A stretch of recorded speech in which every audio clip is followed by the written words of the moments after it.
All right, people, you know that the Unfiltered band means, yes, another episode of Unfiltered coming your way. Now it's an Unfiltered Live.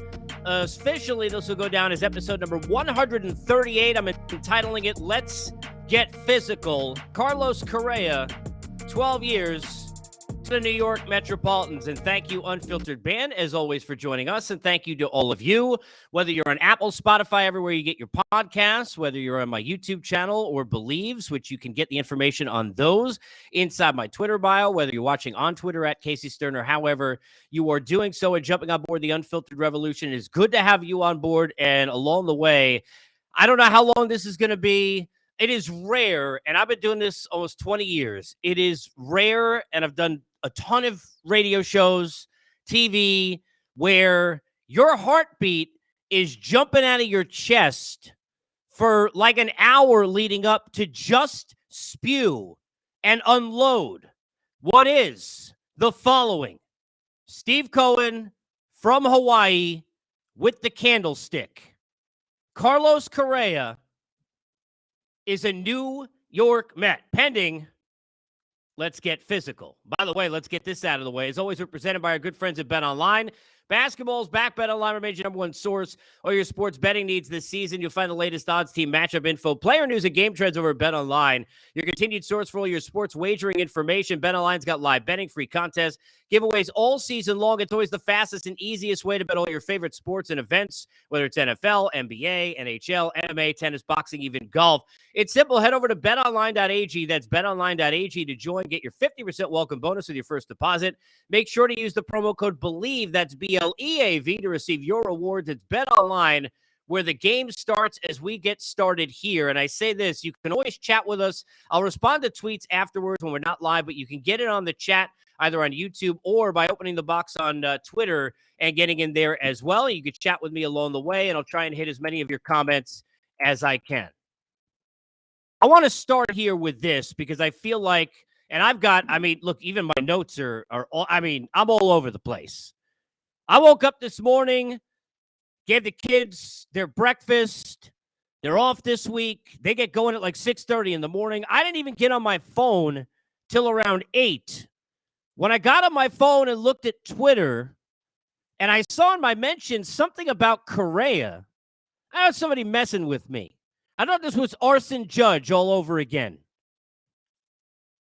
And then I continued to look and to find and to seek and to read about what happened in the wee hours of the morning on the East Coast last night, as while he's on vacation at dinner, Steve Cohen, seeing an opening with Correa, connects with Scott Boras and gets a 12-year deal at $315 million, pending a physical, which clearly, let's start here, is a concern for sure. Now, Correa's been pretty durable. Correa had a lot of teams that were in on him making offers. There's a lot of due diligence that goes on before that. You know, Steve Phillips, my good friend, made a great point, I thought, on Twitter. When you had Dansby Swanson still available at the time, and we'll talk about the Giants here on this show today, what the heck are the Giants doing waiting a week to get to the physical where they could have bounced off of Correa and gone to Swanson or elsewhere? Not the situation they have now where you want to talk about irony of ironies. Third base right now, what? A battle between Wilmer Flores and J.D. Davis, former Mets, to play third base for the Giants. They say it's not the back issue. I don't know what the issue was. I'm sure it'll come out. We'll find out what it is. I don't think Steve Cohen as an owner is putting out there his own quotes and getting out himself to make comments about Correa coming to the Mets if he doesn't believe that he's done his due diligence. And a guy with that kind of money, sure, he's got a lot of money, but when you're spending it at this level, I'm sure is doing that due diligence. You don't do that without thinking that you have gone down the line enough to be assured that Carlos Correa is going to play and he's going to be healthy for you. I don't know why that happened. I don't know how it happened with the Giants. We'll get to the Giants a little later. This isn't about the Giants. This is about the New York Mets. This stove is on fire. When you're a Met fan, and this is what people don't get, and I want to dig into Correa, and I will, and what it means for the team and all of that. But I think we have to start here with a lesson. Because there are going to be, and there should be, because Met fans right now are going to be insufferable, there should be A lot of people, and you'd be the same way if you're a Met fan, be fair. If it was the Yankees or the Braves or any of the Phillies, it wouldn't matter what team it was that was out there making all these signings, making all these headlines, spending all this money. You'd be saying, that's great. Your payroll's great. You blew the division last year. The Mets are going to Met. They collapsed. They didn't even win a playoff series. They couldn't beat the Padres. Complaining about Musgrove's ear. You lost to Grom. You're going to go into whatever you can go into because we don't want to be happy for other people in this world, sadly. And in baseball, you get it. Rivalries. It's about what your team didn't spend and then what they didn't get. And why aren't they in the news? It's jealousy. And do you know how a Met fan knows that it's jealousy? Because a Met fan has lived a jealous life. A Met fan has lived an envious life. A Met fan has lived a bitter life. Remember that Time, Love, and Tenderness? What is that, Michael Bolton? If you're a Met fan, it's years of bitterness. That's the song you have sung for decades. And I know because all my family are Yankee fans, and I lived that as a kid. And as I tweeted out, this is how I always envision it must be like to be a Yankee fan. Now, let's get it out of the way. Does it guarantee him a title? No. Have they won the division yet? No. Did they win a playoff series? No. Do they still have to play the season? Yes. Do they have age in the rotation? Yes. Do we have questions about what Sengai can do over here? Yeah, sure. Kodai Senga? Sure. Diaz, you paid a closer 5 years. What are you kidding me? Okay, great. You want to get into all of that, the pressure, the expectations. They haven't done it. What Scherzer down the stretch last season. What's he going to look like this year? You could go into anything that you want, and it all is there for you on a platter. And it's all real. And as Met fans, we can't say a single peep because we agree and understand that too. But what you don't get is that the Met fan has lived a life of jealousy. They have always had the Mets be treated like the Milwaukee Mets, not the New York Mets. The Wilpons be named to Steve Summers, not the Wilpons. They have had boys in the clubhouse. They've had Luis Castillo. They've had Mr. Met, their own mascot, the best in the sport, or the Philly fanatic, either way. But Mr. Met, give him the finger, not the other team, their own fan base. We've had the Mickey Callaway press conference 1, press conference 2. We could go down the line forever. Timo Perez is base running. I don't know what you want to give me. Burnett's not once but twice. What about what was going to be with Alex Ochoa or Ryan Thompson or you can go Alex Escobar. How many guys you want to give me? Chris Donalds. We could give you every single thing you want. Vince Coleman with the firecrackers, the whole thing in 93, the Generation K. We've had generations of jealousy and bitterness and envy. We know what it is, and we get it, and we have been you. But we've never been us. This us. It may mean we don't win a World Series. And now, as I said in a tweet recently before I got on this show, and I was watching my son was watching Empire Strikes Back this morning, and it reminded me of basically the Mets 2023, 2024, 2025, 2026, 2027. There is no do or do not. There is do or do not. There is do or do not. There is no try. That's it. You got to win the whole damn show now. I get it. You think a Met fan cares? The reason a Met fan's excited is not because they're guaranteed a World Series, not because they could talk some crap to you on Twitter. The reason a Met fan's excited because they have been envious of other fan bases feeling like this their whole damn lives. I know. I've lived it. You don't know how many times and years and days and weeks I had to go on air and have people give me crap because they knew I was a Met fan and apologize to me and say they felt bad for me because of whatever was going on in the current day. But Cespedes is safe. I could drop these in all day. Met fan disgraces and jokes and all of that. That is why a Met fan is jacked up. That is why you are here. That is why I can't even control myself, for crying out loud. Because this isn't a life we've lived. We don't do things that like the Yankees used to do. And, buy players and not win. They didn't win 96. What, 98, 99, 2000? I mean, how many? They were in it to win it. The Mets fan haven't been in it to win anything. The Mets fan remembers Sunday Night Baseball with Soup Campbell and John Mayberry Jr. against the Yankee team, sitting there on national TV embarrassing themselves. The Met fan remembers not being able to hit Bumgarner or Kershaw in must-win games. The Met fan remembers Cole Gillespie. The Met fan remembers all of that. Kenny Rogers walking Andrew Jones, ruining the Ventura moment.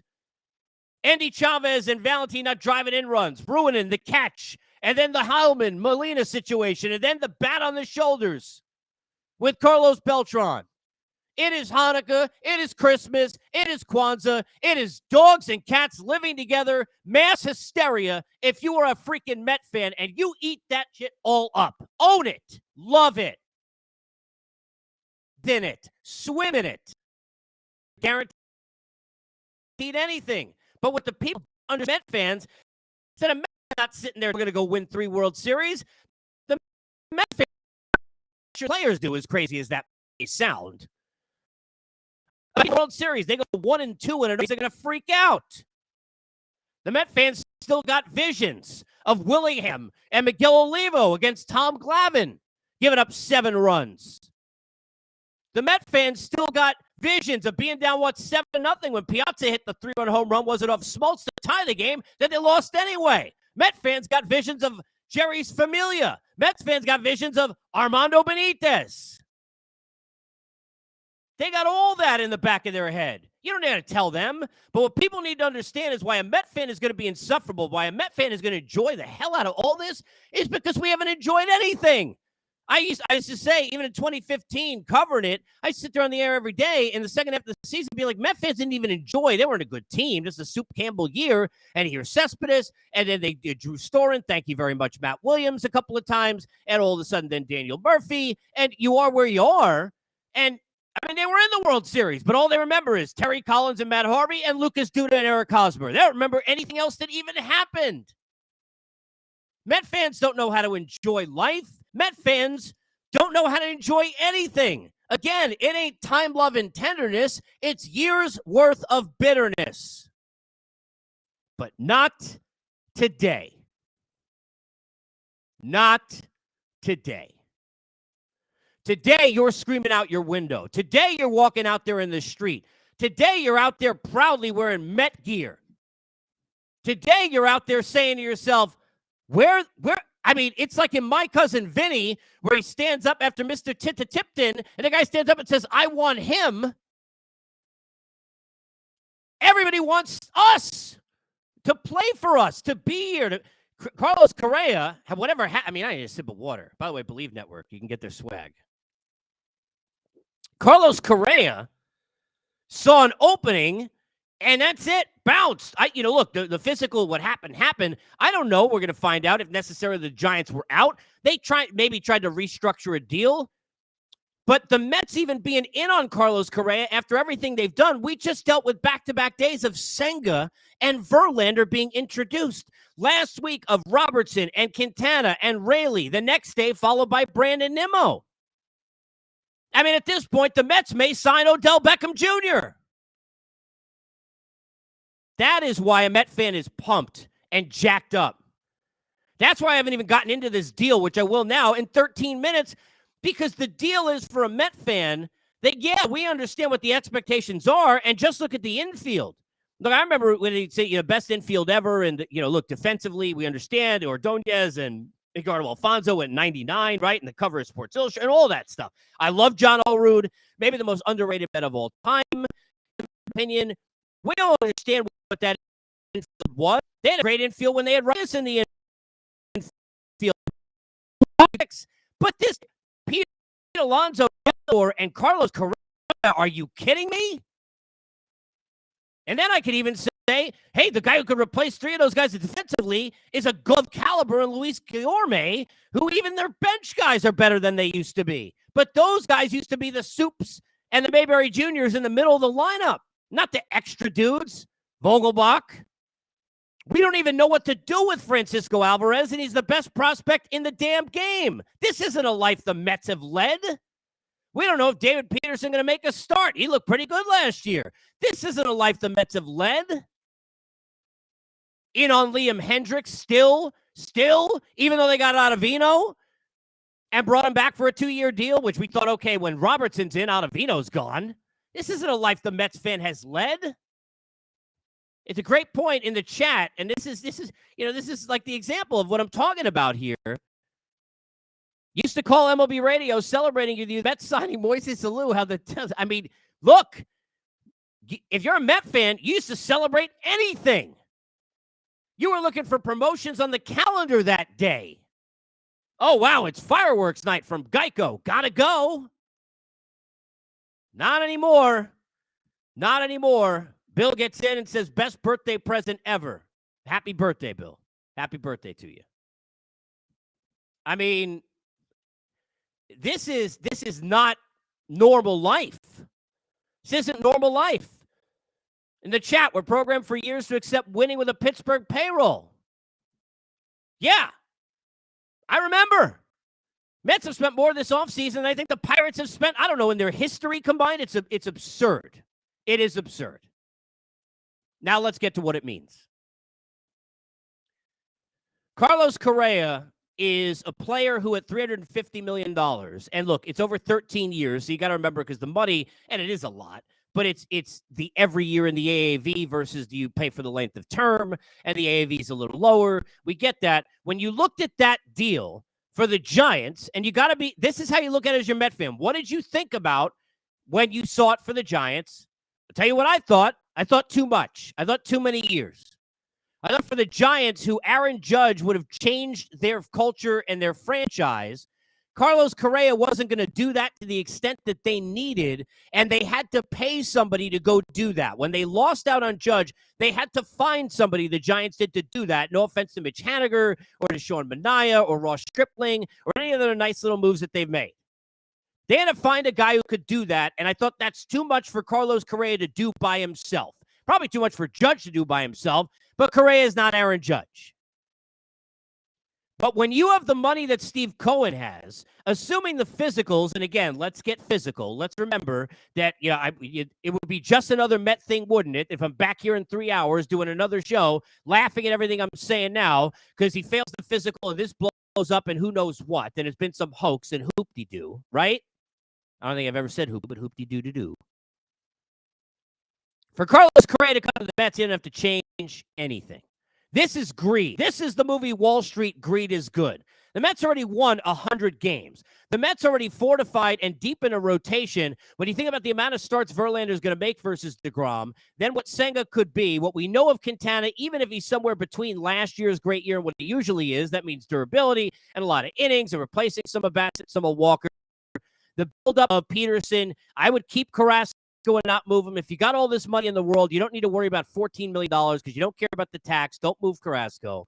And then you still got, Tyler McGill, the big drip. You still got Lucchesi. You need 7-8 guys. You need that. I remember talking to Theo Epstein shortly after, it was right after the Rule 5 draft in the offseason after the Cubs won the World Series. I asked him and this was on the air, the first thing that he was going to do, and he said he had to improve the rotation from numbers 7 to 10. That is what winning teams have to do. The Mets didn't replace or deplete any of that, because I remember many, many eons ago, and I love him, being around Ned Colletti when the Dodgers had, I don't even know how many guys in their rotation, and a couple of the names they lost in the day I was at spring training were Ted Lilly and this is how long ago it was, Chad Billingsley, but they had like 8-9 guys. All of a sudden you got 4. Dodgers last year in their staff, right? How quickly that stuff can go and deplete. You keep the depth, but their rotation depth is better. The bullpen, Ottavino comes back and Diaz comes back, okay. But no offense at all to anybody that they lost, but Raley and Robertson are huge upgrades. They got a deeper pen, and with the staff I just said, you could have Lucchesi and or McGill and or Peterson in the pen with them. It's a deeper, better bullpen. It's a big shot. But then the one question the Mets had was that lineup. Because, and I've said this before, and I said this when Nimmo came back, if you're looking at the Mets logistically last year, the Starling Marte injury was the worst thing that could have happened, and it happened at the worst time. I'm not saying that's the only reason they blew the division or lost the division, whatever way you want to look at it. We know what Scherzer and DeGrom and Bassett, all three of them, didn't do in the series against the Braves. We know what didn't happen against the Nationals. We know what didn't happen against the Cubs when they got swept. We understand all that going back August, September. But anybody who was watching the games knows it's a different team with Marte in the lineup than it is without. Well, now Marte don't got to go play center field because you brought Nimmo back, and you got Marte healthy. And you still got Canna. And I think they'll still try and add. I know Drury moved, but you got Duvall, you got Conforto. There's other guys who are still out there. Profar to try and add in that depth there too And we know McNeil can move around as well. You're going to still see some Guillorme. But they had Escobar at third and a little bit of Beatty, if you believe in that. And I'm not a huge buyer into him, and that's not anything negative. It's just I'm not, it's not a prospects are cool, parades are cooler. It's just, he looks like he's got a nice swing, seems like a good kid. Love that he hit a home run the first day, but I don't know what he is yet. And I don't think Vientos is really much of anything. Don't know what those guys are going to add into that mix, but he had Escobar, right? And you had Lindor, and you had McNeil, and you had Alonso. That's pretty darn good. You brought in Narvaez. You know you're going to eat the McCann money and move him. James McCann's not going to be on this team when this season starts. I think we all understand that because you already don't know what the hell you're going to do with Alvarez. Is he the right-handed DH? They don't really see enough lefties for that. Does he DH every day? And Vogelbach's on the bench, which is what I think they almost have to do. Alvarez got to play somewhere. He's going to back up and catch. But is he going to back up and catch? Because if I got Narvaez on the left and I got sit there Nito from the right, what the hell is Alvarez not going to catch much? What, once every 2 weeks? I think he got to back up Nito, but he's not doing that. So what's he doing? I don't know what he's doing. But those are the questions about the lineup and where they were going to be. Well, now you don't have any of those questions because you got Carlos freaking Correa at third base. Now, I'm not sitting there and trying to give you this is A-Rod and Jeter all over again, but the comps need to be made.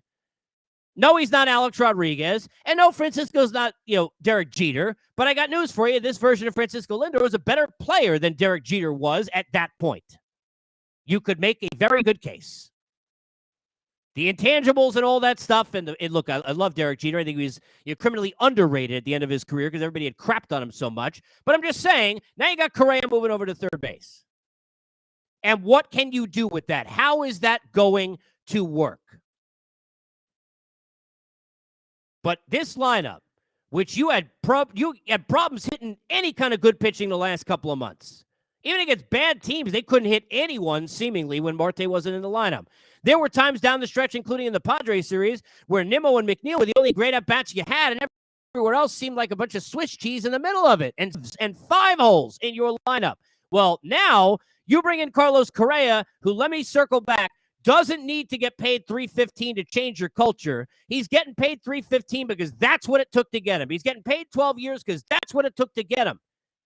But he's not coming in here in this lineup have to be the best player on the team. He doesn't. And if he's the best player on the team, the Mets aren't going to win. But now you got to line up with Nimmo leading off, Marte hitting second. You got Lindor. You got Alonso. Depending upon what you want to do with the lineup, do you want to work a lefty in there? Probably. You probably put Correa right behind him. Then maybe a Vogelbach when he sits, where he sits in the lineup when he plays, if it's against the righty and he's left-handed, and if he's DHing the way it is now. Or McNeil. Then Vogelbach. Then Canna. I mean, Tomas Nito was hitting better than we ever thought. Who the hell cares what he does offensively? Just go be a Gold Glove caliber candidate catcher. Doesn't matter. Go handle this staff. The Mets lineup is good. Now, look, you could say what you want, but if you're a Met fan being real, most of the year last year, you're like, man, we could pitch the hell out of it, but this lineup is not very good. Got a couple of all-stars. It's really top-heavy, and especially when Marte wasn't there, man, 5 through 9, you're sitting there thinking, this isn't enough. In today's day and age, this isn't enough. Well, now they got enough. Now you got enough. Nimmo. I'm not saying he's an all-star, but he's got the potential to be that caliber player. Marte surely does. Lindor surely does. Alonso surely does. Correa surely does. McNeil surely does. I just went through the top 6 spots in your lineup, and you got a chance for all of them to be on an all-star team. That's pretty damn good. Your rotation. Scherzer surely does. Verlander surely does. Top 2 are Cy Young candidates if they're healthy, and I know those are ifs.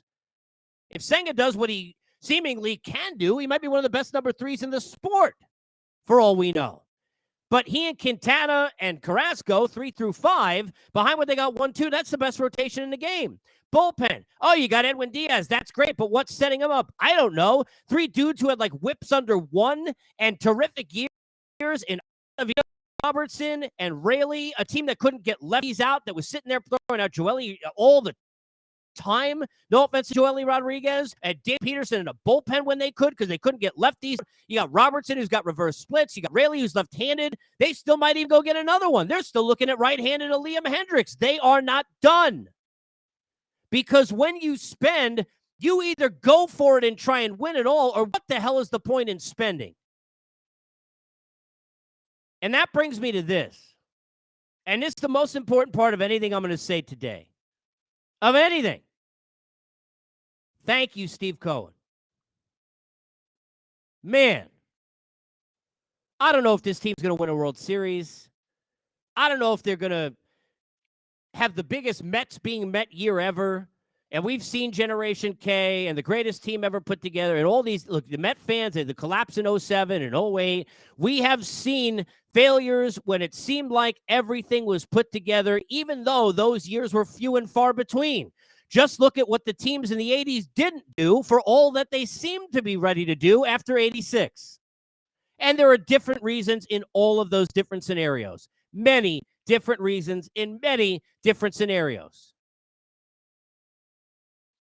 But Steve Cohen has come in, and he hasn't brought you a World Series yet. But he told the truth. I'm in here with a lot of money. I'm a Met fan, and I'm going to try and help this team win a damn World Series title. And that's what I expect to do, and that's the expectation. He brought in Buck Showalter to lead your team. Brought in Francisco Lindor in a trade, then signed him long-term. Locked him up to a huge deal to be the shortstop and the leader on the field of your team. Went out there and got Max Scherzer, who, even though it was a ton of money, nobody takes the Mets money. It wasn't about just the amount of money. It's who the hell wants to play for the Mets? Nobody.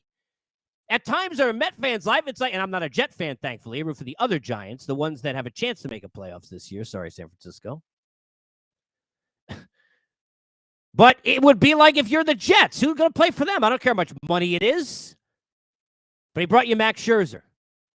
Then when you lost DeGrom with his vision, brought you in Verlander. He brought you Senga. You said, wow, okay, we could bring Bassett back, but wouldn't it be amazing? Brought you Quintana, who, look, is a more durable pitcher than Taijuan Walker over his career, and outpitched Taijuan Walker at a point where Taijuan Walker, and I love Ty, love him, does not pitch well. That's down the stretch of a season in the playoffs last year for the Cardinals.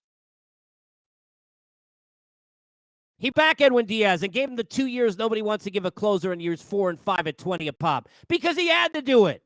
Then he brought you David Robertson. Then Avina still out there. He said, you know what, Otto, 2-year deal, you come back too. Then he brought in Raley, which was, got to give credit to Billy Epler. And that has worked, and give Sandy credit too. The leadership is not a joke. The leadership is not a laughingstock. It's not a bunch of guys who make a lot of money being led to the slaughter. It's a bunch of guys make a lot of money being led by guys who are worth leading. In the room in Scherzer and Verlander and Lindor. At the helm in Showalter. And certainly with the ownership of Steve Cohen. So thank you. Thank you. Thank you. I said this shortly on the air when I was with XM, right after Steve Cohen, when it was official that he was the owner. And I want to bring this back because I said this at the time. This is the part, and somebody asked him in that first introductory press conference, somebody asked Steve Cohen about this, about the text threads that he has with friends during watching games. And then after he was owning the team, about those same threads with those same friends on texting him. Because Steve Cohen, and they're saying, why aren't the Wilpons doing that? Why is this happening? How the hell are we doing that? What do you mean Mr. Met gave the finger to his own fans? What do you mean the Wilpons won't spend the money? What do you mean Mickey Callaway? He's sitting there doing all that. When you go from that with that drive and that love for a team as a fan, and you got all the money in the business sense, certainly because you made plenty, right, to come in with, and then you get to right all those wrongs. Think about every damn fan of every team who is listening or watching right now, whether it's YouTube, Spotify, everywhere you get them on your podcasts, whether it's at Casey Stern, Twitter, whether it's on my YouTube channel, which you find the Twitter handle, or Believes, BLEAV. There you go. Plugs. Thank you, BetOnline. Wherever you are, whatever team you root for, think about this right now. Imagine if you were the one, you win the lottery tomorrow, and you get to right every wrong you've said. Every single damn thing that you complain about. A Pirate fan who's sitting there saying these owners got money, and they got money that they don't want to spend. And I feel for a Pirate fan. For sure I do. An A's fan, it's brutal. For sure I do. Absolutely. But imagine if you're an A's fan thinking, oh my God, I'm a diehard. I'll give a shout out to one of my callers for a decade and a half, Bleacher Dave, if he's watching this, who's as diehard an A's fan as I know. You're sitting there, you're an A's fan, all of a sudden you win the lottery, you own the team. Think about all the things you would do. Would you care about luxury tax? Would you care about payroll? Would you care about anything? No, because you're feeling it in here. You got it in here. And when you got it in here, and then you could bring it with this and go out there, you're not worried about any of that. Now, does that make great business sense? Maybe not. Do you think Steve Cohen cares? He doesn't give a shit. Pardon my French. That is the situation you're in, and that is why it is happening, and that is why Carlos Correa for 12 years at 315 is worth it, because guess what? Steve Cohen could go make more moves tomorrow. He's not done. It's like, what about Bob, when Bob Wiley, and I love that movie, anybody hasn't seen it, and Bill Murray keeps coming back, and then, he goes smack to the door, and Richard Dreyfuss lost his mind at this point. You think he's gone, opens the door, he's never gone. You think Steve Cohen's done, opens the door, he's never done. He's never done. Thank you. Thank you. You got to love it. Got to love it. This one on the chat, even at the worst case scenario, owner will try every year to win a World Series. We'll never have a team that shells out John Mayberry Jr. hitting cleanup ever again. And that's true. They're going to pay to play. That's what you have to do. It's what you have to do. You don't have a choice. You don't have a choice. This one comes in from Bill Barton. He says, the luxury tax, they have to let Alvarez stay in AAA now. Same with Beatty. Canna, Narvaez, Escobar's contracts will then fall off. They have the first-generation contracts to offset the bloated payroll. Look, it's possible, but look, if you thought Alvarez was good enough to be in a playoff spot last year, and he's a top player in baseball as a prospect, we already saw in this division with the Vaughn Grissams, right? And all of the players, my God, and the Striders, and the list goes down the line for the Braves over the years. And they're not the only team that's done it. Guys who have put young kids in and they've succeeded, and they've brought that timeline forward. If Alvarez can play, he should be the DH every day. You're probably going to want another lefty in the lineup as much as possible, which is why Vogelbach fits. But I got news for you. Michael Conforto, the Rangers have been in on Conforto. The other teams in on Conforto. I don't know what the role's going to be, and I don't know what the relationship is, but, I know Scott Boris's relationship pretty good with the Mets. Just got on the phone at a dinner in Hawaii and got them Correa. Was just there at the Nimmo presser. I like Scott. Maybe he can get Conforto to sign a deal. Conforto can go be the DH every day, and Vogelbach goes to the bench. And there's your left-handed bat. Conforto would go from a guy who last time you had him had to hit third in the lineup, he hit seventh.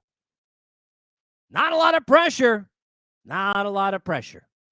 And you don't have to hit lefties, which they always tried to protect him from, because you got Alvarez sitting there. Or you can move guys. You got Eduardo Escobar, who, if he hits like he did last year, think about the options that Buck Showalter has to play with. McNeil, who can move around second base, third base, outfield. Guillorme, who can move around second base, shortstop, third base. Correa, who can move over shortstop if something happened to Frankie Lindor. You got guys all over the place who can move around. Mark Canna could shift him to center field seemingly any time and be just fine. We know Marte could do that. They got places to do that all the time. All the time. They got tons and tons and tons of versatility. Tons of versatility. This one comes in and says, Vogelbach can't be on the bench if he isn't the DH. Zero defensive ability. Well, look, he could be on the bench if he's not the everyday DH, because left-handed bats with thump off the bench still plays at the big league level. And when you've got a guy who gives the kind of at-bats that he does, and sometimes he's too patient, but because he can draw a walk, when you're sitting there trying to start a rally in an inning, and you've got the combination of a guy who could walk and then get pitch run for and start a rally, or he could be sitting there and hit a home run for you off the bench, he's sitting in like a Matt Stairs role, let's say, when he was with Philly back in the day, there's absolutely a role still for Vogelbach, for sure. Because that still plays, and you still got to be paying attention to that. And Bogey gives you good at-bats, and he's great in a room. So I don't agree with that. I still think even if they brought in a Conforto and let's say he was DHing some from the left side and then, Alvarez or however they wanted to do it, Escobar, or even if Escobar wanted to, look, if Escobar's hitting well and they wanted to DH him. But think about the opportunities to get guys off their legs and move guys around in this field. They got a ton of options now. But now there's no excuses. Now there are no excuses. Now there is do or do not. There is no try. In 2023, in 2024, in 2025, and beyond that. There is do or do not with the Mets, and that's win a championship. There is no try. Now, look, they get to an LCS next year and losing 6 or 7 games. And by the way, think of what I'm saying, because that's the kind of pressure. If they get, how hard is that? It's impossible. It's why the Astros doing it 6 years in a row was so amazing. And mixed with some other stuff. But if the Mets could lose in an LCS, let's say 6 or 7 games, Met fans will cry about it, but I don't think you can complain. Then you're saying, okay, that's the first big step. Now we got to go win the World Series next year, right? But this is what you're doing. And I got news for you. If you think the Mets spending all this money means they're not getting Ohtani, if you gave me the odds right now, and I don't know what they are, Bet Online, Bovada, or wherever you go, I don't know what the odds are on Ohtani, who I have said, and I've said this on the show months ago, I feel very, very strongly that Ohtani next year, and this is not, by the way, rocket science, either going to be a Dodger, a Yankee, or a Met. That's it.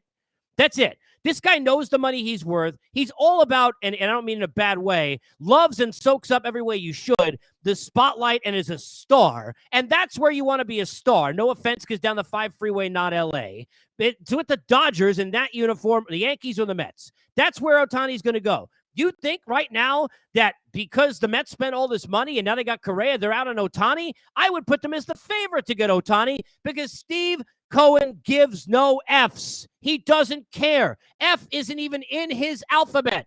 He got 25 letters when he works with his kids. A, B, C, D, E. I don't give no Fs. G. Ohtani definitely in play. I don't know what this is going to mean. I don't know whether or not the Mets are going to be as great a team as they're supposed to be. But your favorites right now in the National League to get to the World Series are your New York Mets. Your favorites to win the division next year are your New York Mets. Haven't seen the odds, wouldn't be surprised if even with the Astros, your favorites to win the World Series right now. Now, they got a couple of former Astros in Verlander and Correa are your New York Mets. That guarantees you nothing. But if you're a Met fan, soak this up. Live it, swim in it, enjoy it. Call your friends, text your pals, and then imagine if that same thread, those same friends, and those texts, one of those guys or you own the team, because that is why Steve Cohen is doing all of this. God bless him. God bless you. God bless America. And God bless the New York Mets. We, as always, on Unfiltered, are presented by Bet Online.